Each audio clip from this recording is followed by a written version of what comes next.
नमस्कार। आज हम व्याकरण के अंतर्गत वर्णों के उच्चारण स्थान को जानेंगे।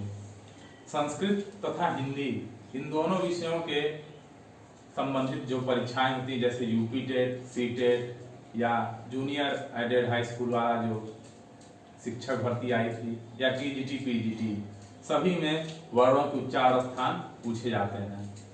क्योंकि हिंदी भी संस्कृत भाषा से ही उत्पन्न हुई है, इसलिए इन दोनों भाषाओं में उच्चारण स्थान समान है। तो आइए हम जानते हैं उच्चारण स्थान कौन सा वर्ण किस स्थान से उच्चारित किया जाता है। वर्णों के उच्चारण के लिए हम जो अपने शरीर जिस भाग का प्रयोग करते हैं उसे वाग यंत्र कहते हैं। वाग यंत्र अर्थात वाणी का यंत्र। हम जानते हैं कि कंठ, तालु, मूर्धा, नासिका, ओष्ठ और दंत, इन सबकी सहायता से ही विभिन्न वर्ण बोले जाते हैं। कोई वर्ण कंठ से बोला जाएगा, तो कोई तालु से, कोई मूर्धा से, कोई नासिका से, कोई ओष्ठ से, कोई दंत से। लेकिन कौन सा वर्ण किस स्थान से उच्चारित होता है, इसके लिए व्याकरण में कुछ सूत्र दिए गए हैं। आइए उन सूत्रों के माध्यम से हम जानते हैं वर्णों के उच्चारण स्थान। पहला सूत्र दिया गया है अकुह विसर्जनीयानाम कंठा। सबसे पहले व्याकरण का एक सूत्र है अणुदित सवर्णस्य चा प्रत्ययः। इसमें इसका अर्थ यह है कि जब इसे कु, चू, टू, तू, कु, यह जो है, जैसे कु है तो यह पूरे क वर्ग का बोध कराता है। जैसे क, ख, ग, घ, न, यह पांचों वर्णों का बोध कराएगा। इनको हम उदित कहते हैं। उदित क्यों कहते हैं? क्योंकि कु का जो उ है वह इत संज्ञक होता है। हम जानते हैं कि हलंतम से इत संज्ञा होती है और तस्य लोपः से उसका लोप हो जाता है, तो बचता है केवल क, इसलिए इसको हम क वर्ग भी कहते हैं। तो कु पूरे क वर्ग का बोध कराएगा, चू पूरा च वर्ग का बोध कराएगा, और कु, चू, टू, तू, कु को भी हम उदित कहते हैं। और व्याकरण में जिस स्थान पे भी यह आएंगे, कु आएगा तो पूरे क वर्ग का बोध कराएगा, और क आएगा तो वह केवल क का बोध कराता है। आइए जानते हैं अकुह विसर्जनीयानाम कंठा। कंठ से किन किन वर्णों का उच्चारण होता है? जो अकुह विसर्जनीयानाम से जिनका बोध कराया गया है। तो यह कौन कौन से वर्ण हैं? पहला है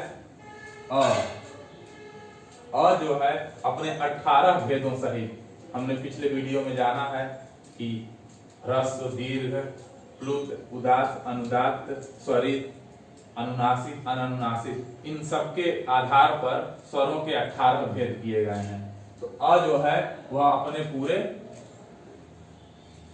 18 भेदों के साथ कंठ से उच्चारित किया जाता है।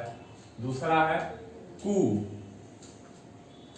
कु अर्थात क वर्ग, क, ख, ग, घ, न, तो क वर्ग जो है वह कंठ से उच्चारित किया जाएगा। उसके बाद है विसर्जनीय।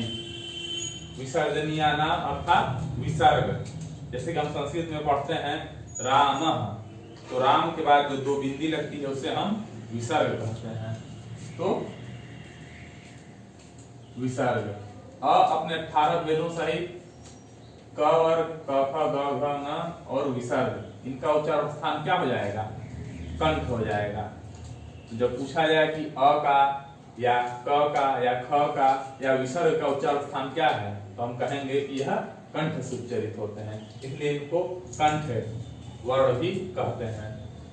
दूसरा सूत्र है ईचु यशानाम तालु। ई अपने 18 भेदों सहित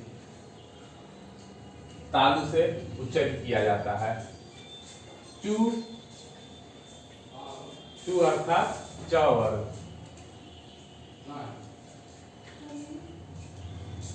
च वर्ग में कौन कौन से वर्ण आते हैं? च, छ, ज, झ, य।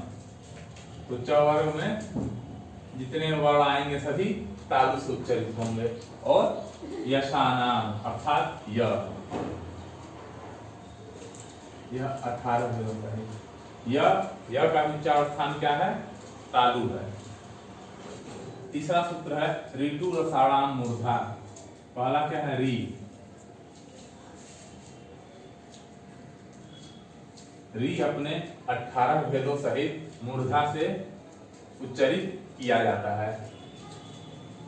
एक चीज और ध्यान देंगे कि तालु जो है वह उच्चारण स्थान है, लेकिन तालु से जो वर्ण उच्चरित किए जाते हैं उनको तालव्य कहा जाता है। जैसे कंठ से उच्चरित होने वाले वर्णों को हम कंठ कहते हैं, कंठ वर्ण। तो तालु से उच्चरित होने वालों को तालव्य कहा जाएगा। इसी प्रकार मूर्धा उच्चारण स्थान है, लेकिन इनसे उच्चरित होने वाला वर्णों को क्या कहेंगे? मूर्धन्य। तो पहला क्या हो गया? री। री अपने 18 भेदों सहित कहां से उच्चरित होता है?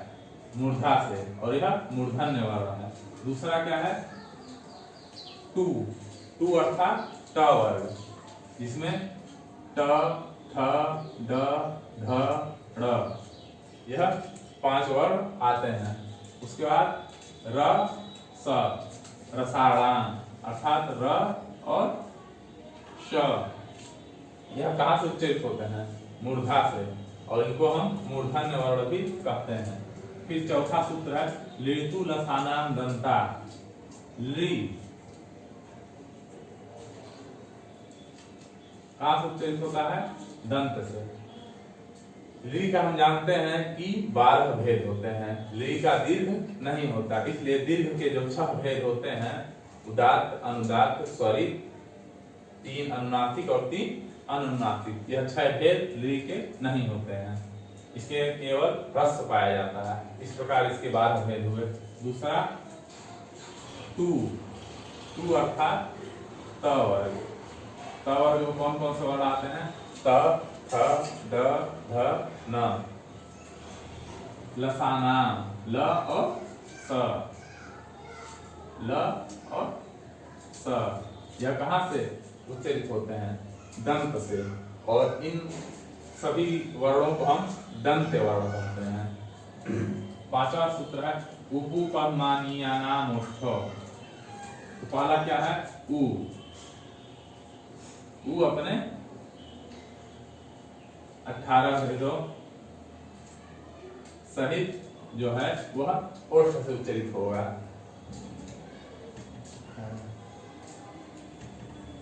उसके बाद आता है पु। पु अर्थात प वर्ग। प वर्ग में कौन कौन से वर्ण आएंगे? प, फ, ब, भ, म।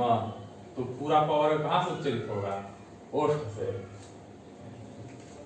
और उपदमानीय,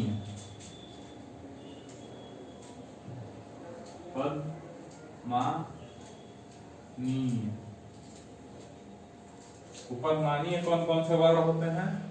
उपदमानीय होते हैं प और फ। हम कहेंगे प और फ तो प वर्ग में आते हैं, तो प और फ को अलग से बताने की आवश्यकता थी। इनके आगे अर्ध विसर्ग का चिन्ह इस प्रकार लगा रहता है, उनको हम उपदमानीय कहते हैं। इनका प्रयोग प्रायः लौकिक संस्कृत में नहीं मिलता है, लेकिन पाणिनि ने जो व्याकरण की रचना की थी उसमें इनका वर्णन मिलता है। यह कहां से बोले जाते हैं? ओष्ठ से। उपदमानीय कौन कौन से वर्ण हैं? प और फ, यह ओष्ठ से उच्चरित होते हैं और इनको ओष्ठ वर्ण कहा जाता है। छठवां सूत्र है यमंगणनानाम नासिकाच। इसमें कौन कौन से हैं? य, म, ङ, ण और न। य, म, ङ, ण, न। इनको हम पंचम वर्ण भी कहते हैं, क्योंकि जो वर्णमाला चलती है उसमें जो पांचवा वर्ण है या पंचम वर्ण है वो यहाँ है। इनका उच्चारण स्थान क्या है? नासिका। इनको हम क्या कह रहे हैं? यह पंचम वर्ण है, इनका उच्चारण नासिका से होता है। इनको क्या कहते हैं? पंचम वर्ण।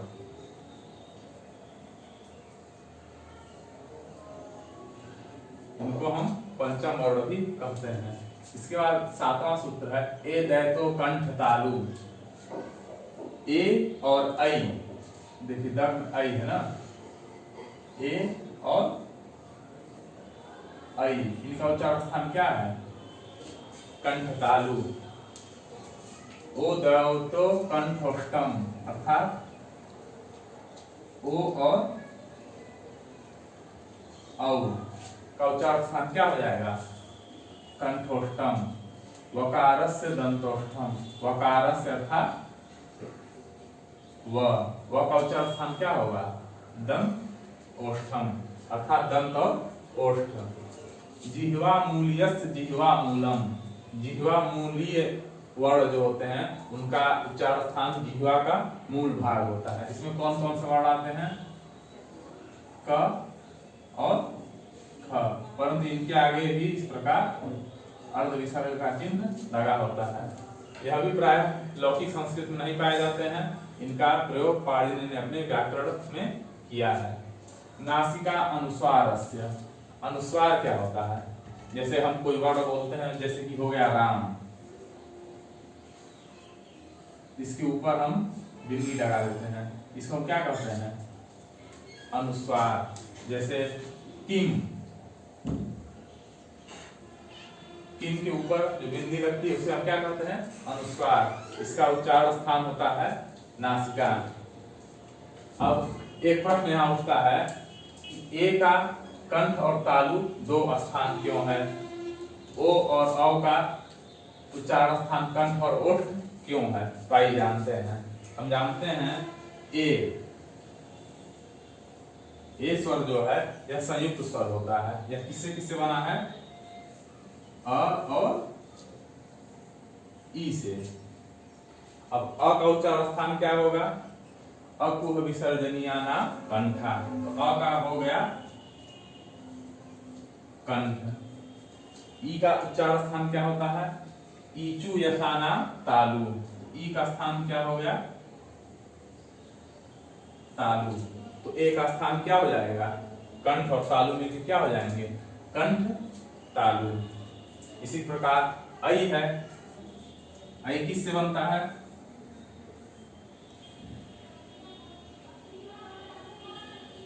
अ और ए के मेल से बनता है ऐ।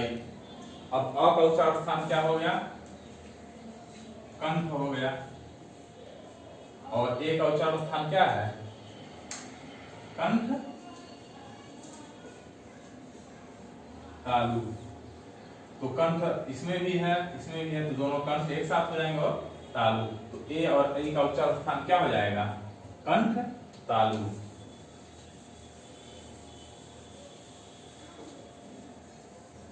इसी प्रकार हम देखते हैं ओ दौतो कंठोष्टम।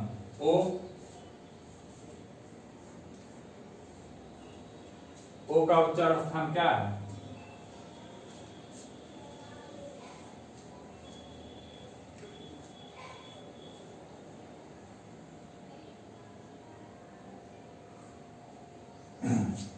अब अ का उच्चारण स्थान क्या होता है? कंठ होता है।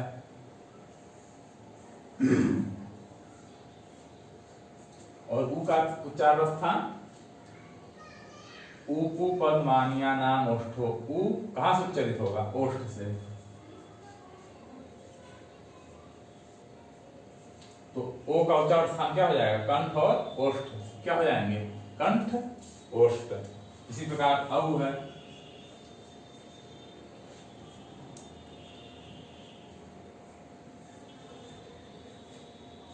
यह भी खास हो जाएगा कंठ और ओष्ठ से। कैसे?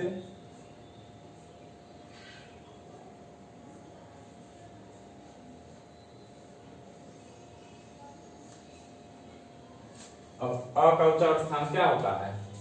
अकुह विसर्जनीया नाम कंठा से कंठ। और ओ का क्या है? कंठोष्ठ।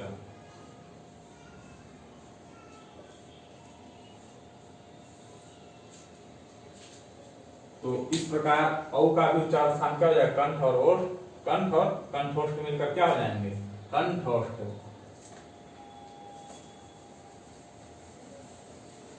यहाँ एक और प्रश्न उठता है कि जो पंचम वर्ण है उनका तो यहाँ लिखा गया है कि यम गणनानाम नासिका च से उनका उच्चारण स्थान होना चाहिए नासिका। अब जैसे कि ये हम लेते हैं यहाँ, इसका उच्चारण स्थान होना चाहिए नासिका, लेकिन यह जो है वह च वर्ग में भी आता है, च छ ज झ य, तो इसका उच्चारण स्थान तालु होना चाहिए। लेकिन यह नासिक वर्ण है, इसलिए यह का क्या हो जाएगा, नासिका और जिस वर्ग का हो रहा है नासिका और तालु। इसी प्रकार म का, न का, ड़ का और न का नासिका के साथ साथ वो जिस वर्ग के होंगे उस वर्ग का दोनों मिलाकर के उसका उच्चारण किया जाएगा। तो अगर परीक्षा में पूछता है कि यहाँ का उच्चारण स्थान क्या है, तो अगर उसमें केवल नासिका दिया है तो हम नासिका को सही मानेंगे, और अगर नासिका और तालु दोनों एक साथ दिया है तो नासिका और तालु ही सही उत्तर होगा। इसी प्रकार हम अन्य वर्णों का भी जो पंचम वर्ण है उनका नासिका और उनके वर्ग के अनुसार उनका उच्चारण स्थान का निर्धारण करते हैं। आशा है आपको उच्चारण स्थान से संबंधित जानकारी हो गई होगी, और अगर परीक्षा में इनसे संबंधित प्रश्न पूछे जाते हैं तो आप निश्चित रूप से उनका उत्तर दे सकेंगे। धन्यवाद।